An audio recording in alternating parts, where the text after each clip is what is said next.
2부 시작하겠습니다. 네.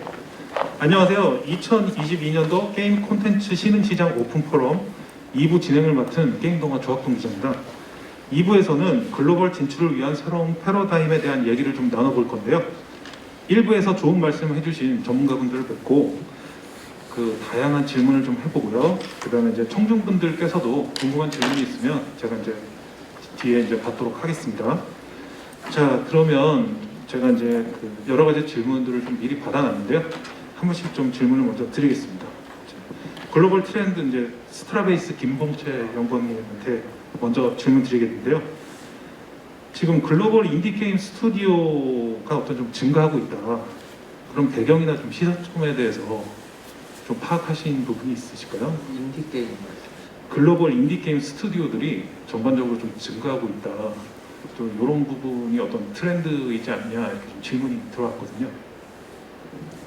그 작년 팬데믹 이후 작년부터 해서 올해 초까지는 이제 같은 경향으로 나타났던 것 같은데 그 팬데믹 시기에 게임 산업이 엄청난 호황을 누렸다고 하고 이제 글로벌 펀딩 금액도 늘어나다 보니까 그 전에 못하던 새로운 도전을 하는 경우들이 굉장히 늘어났습니다. 그래서 특히 미국 같은 경우에는 제일 큰 원인이 일단 펀딩이 쉽다는 거고 그러다 보니 도전에 나섰는데 이제 2분기부터 갑자기 이제 또 국면이 변하면서 지금도 많다라고 장담하기는 좀 어려운 것 같아요. 아직 뭐 정확하게 집계된 조사 결과라든가 이런 건 없지만 그 뭐 대표적으로 이제 북미에서 뭐 최초의 노조가 생겼던 게임사 같은 경우도 얼마 전에 이제 파업을 선언하고 그래서 그 지금 늘어난 것의 결과는 모르겠습니다. 근데 한편으로는 게임쇼 같은 데서 인디게임만 대상으로 하는 게임쇼도 굉장히 늘어나고 있고 한국뿐만 아니라 미국, 일본 모두 다 늘어나고 있고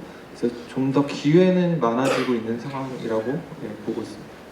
네, 그 오늘 제 질문 하나만 더 드리면요. 그러니까 글로벌 트렌드니까 지금 여러 가지 이제 코인이나 이런 사태 관련으로 웹3 게임의 어떤 전망을 어떻게 보시는지랑 웹3가 어떤 게임 산업 생태계에 미칠 영향이 어떤 게 있을까요?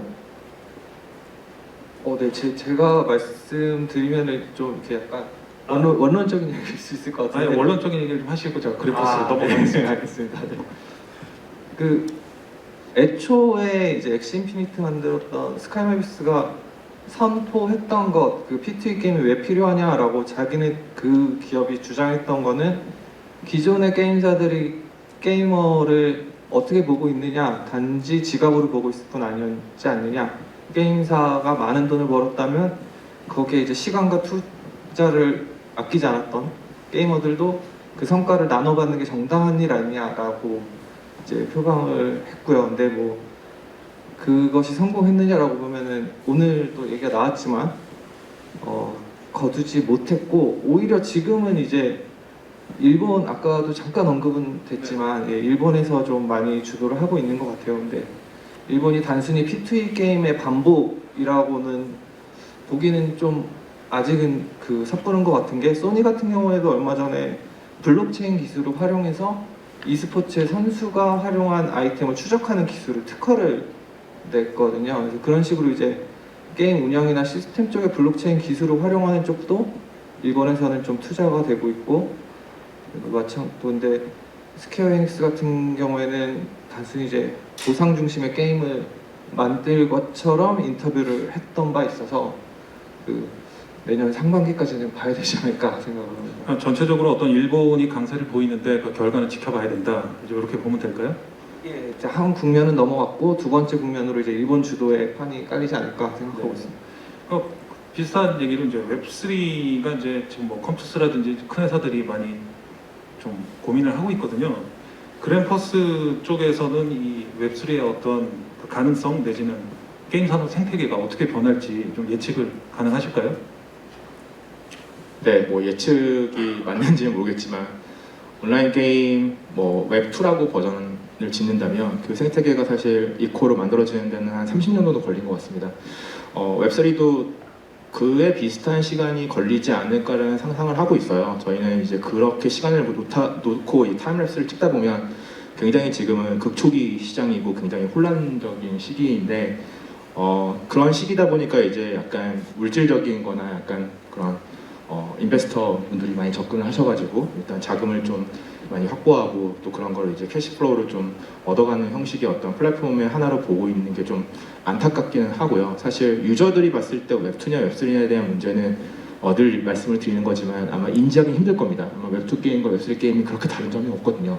하지만 이론적으로 펼쳐지는 어떤 피처들을 바라보면 분명히 강조되는 키워드들은 있습니다. 바로 커뮤니티라는 게 강조가 되고 있고 그리고 로열티에 대한 부분이나 결과적으로 돈과 시간에 대한 부분에서 유저들 중심으로 설계가 된다는 어떤 자명한 논리가 있기 때문에 결국 그런 시대를 준비하기 위한 기술적인 시간을 좀 더 준비하는 회사로서 봐주시면 좋을 것 같고요.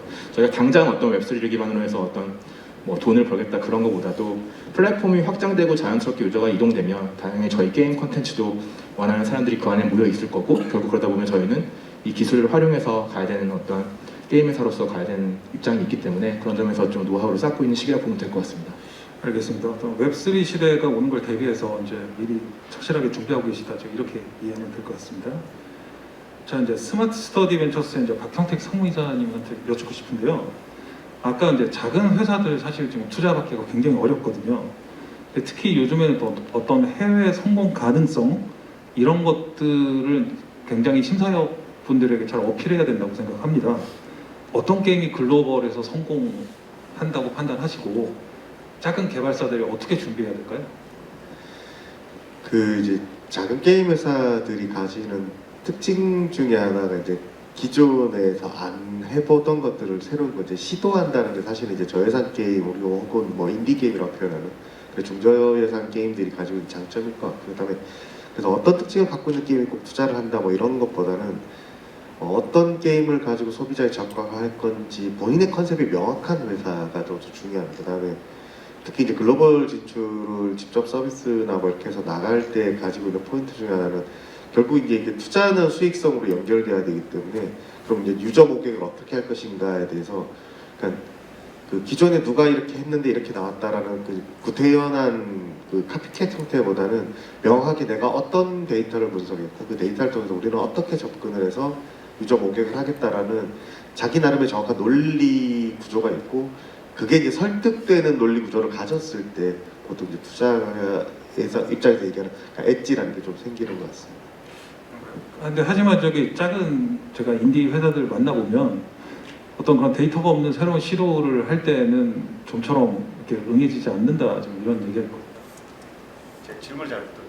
그렇게 좀 새로운 시도를 해서 이제 데이터가 없는 경우에는 사실 투자받기가 이제 힘들다고 봐야 되는 건가요? 그러니까 그 데이터라는 게 그러니까 굳이 꼭 예시가 꼭 있어서 이거와 똑같아야 된다는 의미가 아니라 자기들이 추정하는 추정 데이터를 제시할 수 있어야 돼요. 그러니까 예상 매출 자체가 시뮬레이션화 되지 않고 막연하게 이렇게 하면 잘 될 거예요 라고 제시를 하면 누구도 설득되지 않으니까 이렇게 됐을 때 얼마 정도를 예측할 수 있고 이건 근거는 어디에서 와서 이렇게 추정을 했다 나오면 그 일련의 흐름 자체가 동의가 되면 그 수치에 대한 신뢰감도 생기는 거죠. 충분한 설득 과정이 필요하다 이렇게 좀 보겠습니다. 이거는 조금 다른 질문인데 작은 개발사들이 심사위원분들을 뵙기가 너무 어렵다 그래요. 어디 뭐 창구 같은 게 따로 있을까요? 일단은 작은 회사가 심사위원 만나기 힘든 게 아니라 큰 회사도 심사위원 만나는 게 힘듭니다. 그러니까 뭐냐면 심사위원이 물리적으로 숫자가 작아서 그런 거거든요. 그래서 지금 대한민국의 벤처 캐피탈이 운영하는 게 아까 연간 뭐 6조, 7조가 투자되고 있는데 대한민국 전체에서 게임을 전문 투자 섹터로 갖고 있는 심사위원이 채 20명이 되지 않습니다. 대한민국 전체. 그러니까 그만큼 게임 전문 심사위원 숫자가 작아서 보기가 힘든 거일 거고요. 대부분 다 이제는 그 일반적으로 개인 네트워크를 만드실 수가 없으면 뭐 이렇게 좀 협회라든지 진흥원이라든지 이런 곳에서 하는 공식적인 IR데이들이 어쨌든 얼굴 보기 가장 유리한 가장 손쉬운 방법일 수 있습니다. 이번에 연말 행사도 있으니까 이제 이런 식으로 계속 네트워킹을 해야 된다 이렇게 보면 되겠군요. 네, 일단 저라도 열심히 나오려고 애쓰고 있습니다. 네, 감사합니다. 자, 마케팅 리프트오프 김웅식 총괄 팀장님 말씀 여쭙겠습니다. 사실 아까 이렇게 질문을 여러 가지 해주셨는데 사실 지역별, 뭐 대륙별이라고 할까요? 대륙별로 이제 뭐 마케팅 트렌드 내지는 어떤 지역에서 어떻게 좀 잘 먹힌다 이렇게 좀 세분화된 부분이 없어서 좀 아쉬워하더라고요. 간단하게 대륙별로 간단하게 특징을 좀 말씀해 주시면 좋겠습니다. 네, 일단 아직까지는 북미가 수익화하기에는 제일 좋은 지역 중에 하나입니다. 저희가 티어 1이라고 하는데 영어권, 캐나다, 미국, 영국, 호주 이 지역이 광고 매출도 제일 월등히 높고요. 암만 해도 인앱 결제도 훨씬 더 높습니다. 그래서 저는 개인적으로는 글로벌 런칭을 고민하시는 분들한테 한국을 먼저 런칭할까요? 글로벌을 먼저 런칭할까요? 저는 글로벌 먼저 런칭하라고 레코멘드 드려요. 이게 어쨌든 유저가 많고 돈을 더 많이 쓰는 고퀄리티 유저가 있고, 그리고 iOS 이코시스템이 아직까지는 더 월등히 차별화된 퀄리티 유저들이 있기 때문에 퍼포먼스가 훨씬 더 좋아요. 그래서 언젠가 글로벌을 한국에서 만들고 글로벌로 간다? 저는 차라리 글로벌에서 먼저 성공하고 역으로 한국에 들어오는 게 더 빠르다고 생각을 하고요. 일본 시장은 아까 강연 듣고 저도 공감을 했는데 굉장히 막힌 시장이 된 것 같아요. 옛날에는 결제 유저도 많고 거기도 솔직히 iOS 유저가 많아서 보컬 유저라고 얘기들 많이 하는데, 워낙 일본 특성상 인벤토리가 없고 뭔가 기존 유저들이 다른 체험을 하거나 다른 광고를 통해서 뭔가 하려고 하지 않아요. 그래서 저는 일본 시장은 추천드리지 않고요. 중국도 비슷한 것 같아요. 중국이 제일 재밌는 것 중에 하나가 저희 광고주나 퍼블리셔들이 중국 광고주들이나 퍼블리셔들이 굉장히 많아요. 중국 시장에 대해서 불안해하는 부분이 많기 때문에 반대로 중국 개발사들은 북미 시장 그리고 남미 시장을 공격하려고 엄청 노력을 하고 있고요. 아까 말씀드린 것 같이 요즘에 화두인 틱톡 같은 경우에는 저희한테 브라질이나 이런 남미권에 쓰는 광고비 어마어마하고, 당연히 그쪽도 모델이 광고 모델이 궁극적인 모델이기 때문에 굉장히 낮은 단가에 남미나 이런 쪽에다가 유저를 모은 다음에 그 유저들한테 반대로 돈을 받는 형식. 그래서 약간 어느 글로벌 마켓을 들어가냐에 따라서 좀 전략을 따로 가져가는 게 맞다고 생각합니다. 인디 게임사들 보면 이제 어떤 번역이나 이런 부분에 조금 비용이 많이 들잖아요. 그래서 영어 서비스만 제공하면서 어떤 저렴한 비용의 어떤 해외 홍보를 하기 위해서 동남아권만 진출하는 게 맞는지, 아니면 이렇게 좀 저비용으로 홍보가 가능한 영어권 국가가 과연 있을까, 이런 걸 좀 질문을 주시더라고요. 글쎄, 동남아는 저도 이제 제가 에이펙 담당했던 동남아를 맡고 있는데 생각보다 쉽지 않은 마켓이에요. 이게 예를 들어서 이제 저도 이제 동남아를 저희 본사에다 항상 동남아를 다 동남아라고 얘기하지 말라고 얘기하거든요. 그러니까 베트남 시장은 굉장히 크고 저는 장래성이 있다고 생각을 해요. 그리고 베트남 개발사들도 요즘에는 한국에 있는 웬만한 개발사만큼 지금 굉장히 빠르게 올라오고 있는 상황이고, 젊은 사람들도 많고, 그렇기 때문에 그런 마켓은 저는 전략적으로 어떻게 보면 현지화해서 하는 게 맞다고 생각을 하고요. 그렇지만 의외로 인도 시장이라든지 아니면 다른 동남아 마켓은 인도네시아도 마찬가지고 그렇게 유저가 많아도 생각보다 돈이 되지 않아요. 그래서 거기를 들어가더니 저는 차라리 북미를 들어가거나 다른 마켓을 들어가는 게 맞다고 생각합니다. 어떤 전공법으로 북미 시장을 뚫어보는 게 훨씬 유리할 수 있다. 그렇게 이해하겠습니다. 자, 이제 슈퍼센트의 공준식 대표님께 질문 드리겠습니다. 최근에 어떻게 보면 하이퍼 캐주얼 장르 쪽으로 하고 계시지만 또 구글 플레이 어떤 추천 로직이나 검색 로직이 이제 계속 좀 바뀌는 경향이 있고요. 또 개인정보 보호 관련으로 이제 IDFA 등 플랫폼 광고 정책이 계속 좀 변하고 있습니다. 이런 변화에 대해서 이제 슈퍼센트는 어떻게 대응을 하고 계신지 궁금합니다. 네, 사실 그 하이퍼 캐주얼에서 그 하이퍼 캐주얼 장르 자체가 사실 마켓에서 버린 장르라고 생각이 들어요. 왜냐하면 이제 픽처드도 하이퍼 캐주얼은 아무래도 광고 매출 베이스이다 보니까 마켓에서 사실 그 노출 기회가 많지는 않습니다. 그래서 정책적으로 사실 저희는 늘 좀 그 하이퍼 캐주얼 장르가 좀 많이 배제되어 왔다고 이제 생각을 하고요. 최근에 좀 드는 생각은 그 피처드의 영향력이 좀 많이 줄어든 것 같아요. 그래서 이제 뭔가 좀 더 페이드 인스톨을 만들어내기 위한 그 앱마켓 내에서의 탐색보다는 좀 더 퍼포먼스 마케팅에 좀 더 투자를 많이 하는 시장으로 좀 많이 바뀌고 있는 것 같고요. 그리고 뭐 IDFA나 이런 것들에 대해서도 하이퍼 캐주얼은 아무래도 좀 매스 마켓이나 유저를 좀 타겟으로 하기 때문에 생각보다 영향을 안 받았습니다. 아무래도 이제 뭔가 코어 유저 베이스의 게임들은 유저를 좀 더 유저 레벨에서 드릴다운 해가지고 타겟팅을 해야 되는 이슈 때문에 영향을 좀 더 크게 받은 것 같고요. 하이퍼 캐주얼은 말씀드린 것처럼 좀 대중을 타겟으로 하고 있기 때문에 좀 대중은 이런 좀 영향에서는 좀 벗어나 있는 것 같아요. 그래서 요즘에 저희 하이퍼 캐주얼 하면서 제가 좀 재미있게 본 지점 중에 하나는 디바이스 유저들의 성향이 좀 많이 다르다. 그러니까 예를 들어 옛날에는 저희가 브랜딩을 게임을 하면 단일 그 게임 이름이라던가 그 다음에 ASO 관점에서 뭐 스크린샷이라든가 이런 것들을 크게 변화를 안 줬는데요. 하이퍼 캐주얼 요즘 트렌드가 굉장히 재미있는 게 한 가지가 있더라고요. 일단 앱 이름을 좀 다양하게 마켓별로 다르게 가져가는 케이스도 많이 늘고 있고요. 그리고 실제 그 스크린샷 같은 경우에 보시면 게임은 다르진 않는데 스크린샷이 완전히 다른 경우가 많습니다. 이 얘기는 저희도 이제 테스트를 해보니까 그 iOS야 에코시스템이 워낙 잘 되어 있어가지고 유저 퀄리티가 균등한데 그 안드로이드는 디바이스가 워낙 파편화가 되어 있기 때문에 사실 그 디바이스에 따른 색상 차이가 굉장히 크게 나더라고요. 그래서 안드로이드의 하이퍼 캐주얼 게임사들은 좀 더 대중적인 유저를 모객하기 위해서 그 색상을 그 굉장히 그 제한해가지고 스크린샷 같은 거를 운영해가지고 유저를 좀 더 모객하는 이런 트렌드들을 보이고 있습니다. 네.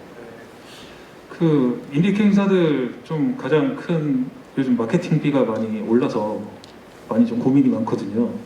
유저 유입 비용 감소 전략이나 아니면 수입 증가 전략이 있으면 간단한 팁이 있을까요?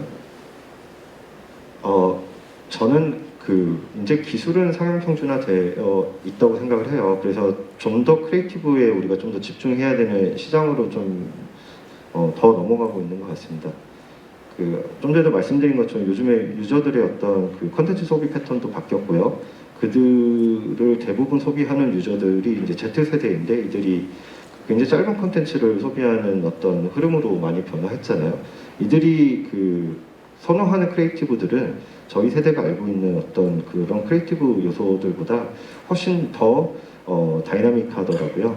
그래서 저희가 이들을 많이 배워야 하고 그들에게 좀 더 많은 다운로드를 발생시켜야지만이 그 더 볼륨 확보가 가능해집니다. 이들을 제외하고서는 높은 다운로드 비율을 만들어낼 수가 없어요. 그래서 이런 트렌드를 좀 잘 받아들이고 크리에이티브를 그들이 선호하는 크리에이티브를 만들어내서 시장을 좀 돌파해야 되지 않나 생각을 하고 있습니다. 네. 저기 그러면 이제 저기 슈퍼세트는 그랜퍼스 간단한 질문으로 그 좋은 게임사들을 이제 발굴을 하셔야 되잖아요. 어떤 게임사들을 원하시나요? 저희요? 슈퍼센트요? 네. 저희 파트너사 중에 회사 이름이 몰입이라는 회사가 있어요. 몰입 주식회사입니다. 그 생각보다 그 저희가 이제 게임 제작하시는 분들이 고려해야 될 게 되게 많잖아요. 근데 이제 좀 더 게임의 본질적인 것 그리고 유저들이 좋아하는 것을 찾아서 몰입해가지고 만들어낼 수 있는 그런 회사들을 좀 저희는 선호를 하고요. 이게 뭐 당연한 얘기 같지만 이게 그 몰입의 깊이에는 차이가 큰 것 같아요. 그래서 이런 좀 뭔가 하나의 어떤 그 게임을 혹은 그 재미를 찾아내기 위해 가지고 좀 더 깊게 몰입할 수 있는 그런 개발사들을 저희는 선호하고 있습니다.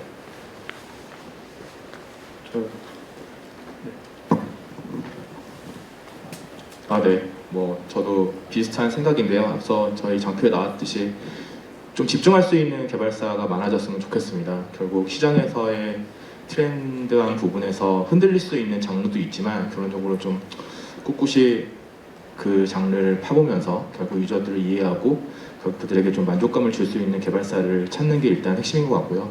저희 회사는 직접적으로 지금 퍼블리싱 사업을 전개하고 있지 않지만 저희 유저들을 바탕으로 한 항상 염두를 하고 있는 비즈니스 모델이 있어서 아직까지 저희는 뭐 여타의 뭐 슈퍼셀이나 그런 큰 회사들처럼 우리 유저라고 말을 하기는 힘든 것 같아요. 그냥 우리 게임을 해보고 거쳐간 유저라고 바라보고 있는데 그런 거쳐간 유저들이 좀 적재적소에 좋은 게임들과 연결이 된다면 좀 가시적인 성과가 나오지 않을까 생각하고 있고 조금 더 힘든 시기인 만큼 좀 더 집중하고 좀 더 임팩트를 쌓아갈 수 있는 개발사가 많아지면 좋겠습니다. 감사합니다. 아, 예, 좋은 말씀 들었습니다. 그럼 사실 이제 마지막으로 저기 신흥 신작 트렌드를 좀 여쭤보려고 했는데요. 그 전에 어떤 청중분들 중에서 여기 전문가분들한테 좀 궁금한 점이 있으면 질문을 좀 받도록 하겠습니다.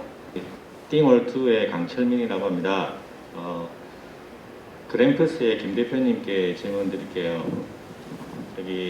아까 리프트오프의 에픽 지사장님이 말씀하셨듯이 동남아 시장 진출이 되게 어려운데 아까 PPT 보여주셨을 때는 그램프스가 동남아 시장에 이렇게 성공적으로 이렇게 보여주셨더라고요. 유저를 어떤 식으로 많이 확보했고 어떤 식으로 이제 성공하셨는지 좀 노하우 좀 알 수 있을까요? 예를 들어서 어떤 뭐 매체 트래픽을 썼는지 어떤 광고 활동을 했는지. 네, 저희가 사실 동남아 진출을 전략적으로 들어간 회사는 아니었고요. 북미 쪽이나 뭐 돈을 잘 벌 수 있는 캐주얼 티어 1 국가로 출시를 하려고 했지만 결국 사정이 여의치 않았기 때문에 별도로 저희가 플랫폼을 좀 더 봤던 것 같습니다. 근데 그 당시에 사실 소셜 서비스, 소셜 그래프가 굉장히 많이 돌아가고 있던 나라 중에 하나가 동남아 국가가 굉장히 많고 지금도 사실 많은 국가들이 페이스북이나 이런 트위터나 굉장히 거리낌 없이 사용을 하고 있는 비중을 볼 수 있는데요. 그때 아마 저희가 출시할 무렵이 굉장히 좋은 시기였던 게 진가라는 이제 회사가 많은 소셜 게임을 출시하게 되면서 한번 이제 흐름을 한 2, 3년간 타고 그 다음에 저희가 할 게임을 찾다 보다가 저희가 이제 플랫폼 상에서의 그런 메타, 지금 페이스북의 도움을 받아가지고 새로운 플랫폼이 오픈될 때 진입을 했던 게 가장 적재적소했던 것 같고 플랫폼은 지금도 유저 베이스가 있는 어떤 프로덕트라면 끊임없이 새로운 플랫폼이 나올 수밖에 없기 때문에 그런 플랫폼을 좀 더 예의주시하고 베타부터 좀 같이 긴밀하게 협조를 해서 진입을 시키면 조금 더 소개 성과를 거둘 수 있는 어떤 방법이 아닐까. 또 저희 같이 작은 회사들이 해볼 수 있는 어떤 시도인 것 같습니다. 뭐 큰 회사들은 당연히 그렇게 안 하니까요. 거기 플러스 알파가 있다면 저희가 이제 소셜 서비스 바탕으로 해가지고 전개를 하는 게임이다 보니까 그쪽에서 이제 해당 PR을 좀 내는 어떤 매체를 좀 활용하기도 했었고요.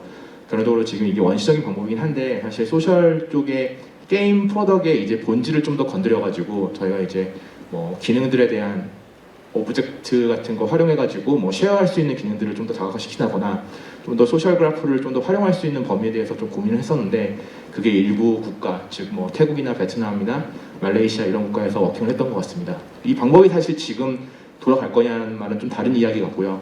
동남아 국가 여전히 힘든 시장이긴 한데 특히 이제 태국하고 베트남 쪽의 시장에 대해서는 한국 회사로서 한 번씩은 좀 접근을 크게 해볼 수 있는 나라가 아닐까라는 생각을 해봅니다. 네, 좋은 말씀 감사드립니다. 시간 관계상 한 분만 더 질문을 받도록 하겠습니다. 저기 죄송합니다. 제가 아까부터 저기 손 들어주신 질문 부탁드립니다. 네, 안녕하세요. 저는 네이버 웹툰에서 게임 사업 담당하고 있는 진정우고요. 저는 이 슈퍼센트 공주현식 대표님한테 좀 질문드리고 싶은데요. 속도감이 빠른 이제 하이퍼 캐주얼 시장에 있어서 특정 IP를 씌우는 작업들은 혹시 긍정적인 효과를 이제 얻을 수 있는지, 그리고 또 반면에 IP가 매스마켓 형성에 있어서 반감될 수 있는 요소가 있는지 좀 궁금해서 질문드리고 싶습니다. 네, 저희가 그 하이퍼 캐주얼의 IP화를 한 2건 정도로 이제 진행을 했죠. 하나는 그 넷플릭스 오리지널 IP 킹덤을 하이퍼 캐주얼로 만들었고요. 지금은 이제 그 틱톡의 틱토커 원정맨의 IP를 이제 활용해가지고 하고 있습니다. 예전에도 저는 이제 디즈니라던가 이제 뭐 우리에게 익숙한 IP 사업을 좀 경험을 했는데요. 사실상 이 IP가 가지고 있는 좀 장단점이 있는 것 같아요. 일단은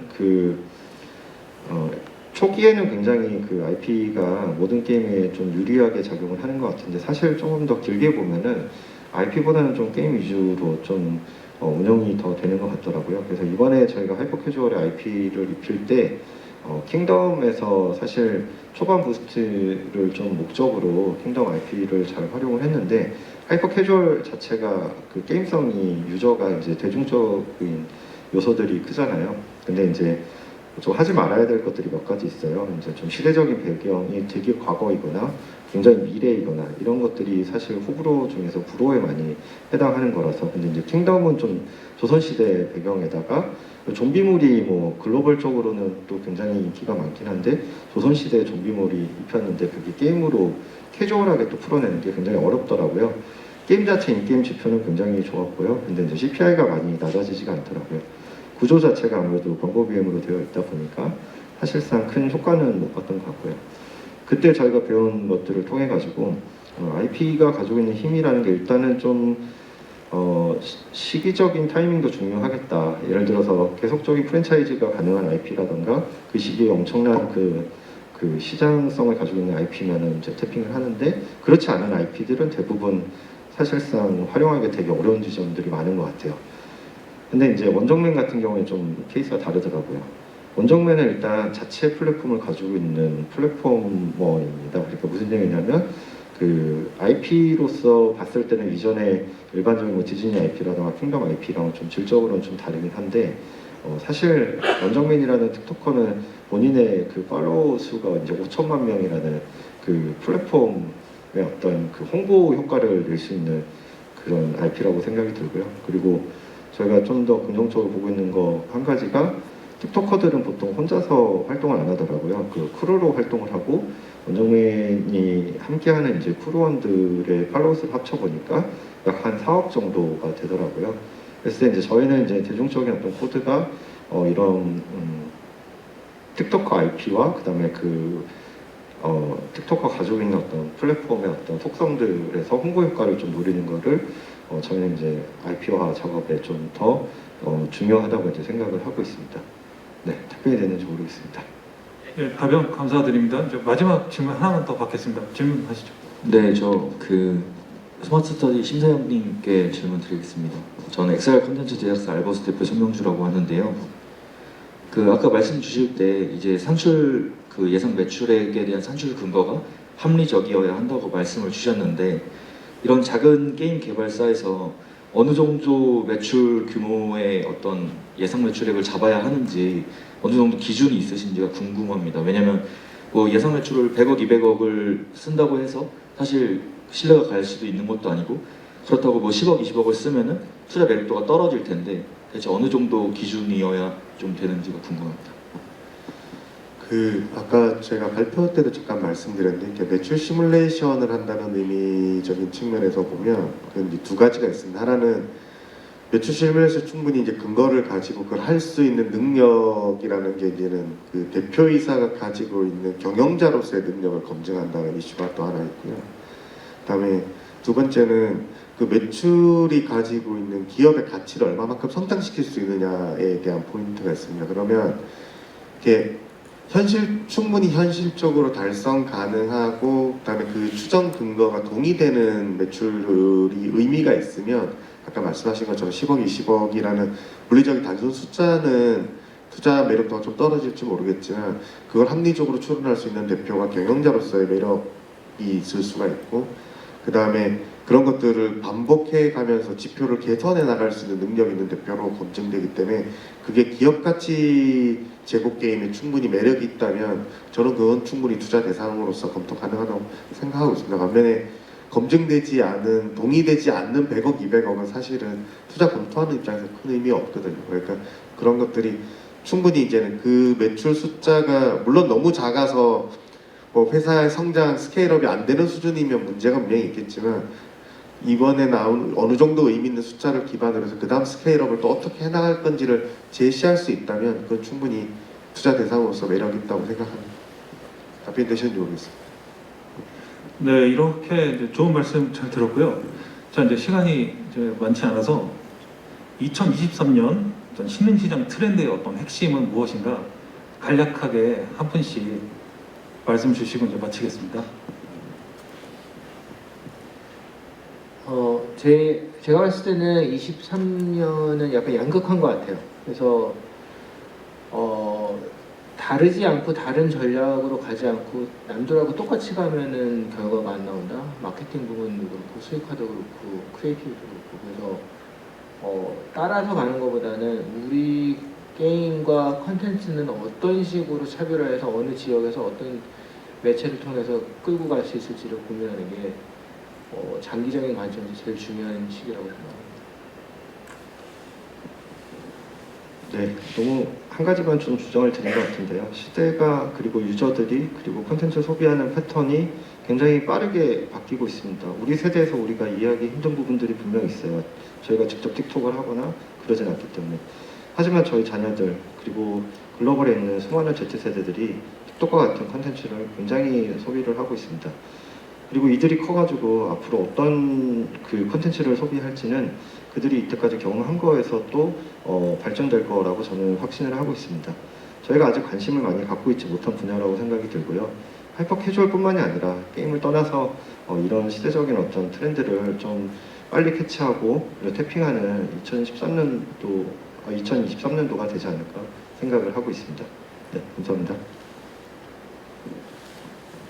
이제 투자 쪽 섹터 입장에서 이렇게 바라보면 물론 이제 실제로 지금 라이브 서비스를 하고 있거나 그 라이브 서비스 출시가 다가오는 기업이 좀 다를 수 있는데 이제 일단 현재 한참 제작을 하고 계신 입장에서 최근 아까 처음에 말씀드렸던 그 투자 환경에 대한 말씀의 연장해서 보면 2023년의 키워드는 생존이지 않을까 싶습니다. 그래서 기업 입장에서 기업도 기본적으로 그 자원을 돈을 돌려서 어쨌든 직원들 급여도 줘야 되고 제작도 해야 되고 회사가 돌아가야 되는데 지금 그 벤처기업 전체 생태계에 들어오는 캐시가 많이 지금 줄어들고 있는 상태여서 실제 특히나 또 게임 섹터 같은 경우는 전체 벤처 캐피탈 투자에서도 비중이 점점 낮아지고 있는 추세이기 때문에 그것을 이제는 바꿔가는 건 어쨌든 정책적인 이슈고 그건 또 이제 그 주변에 있는 협회라든지 이런 분들이 많이 열심히 뛰어주셔서 이제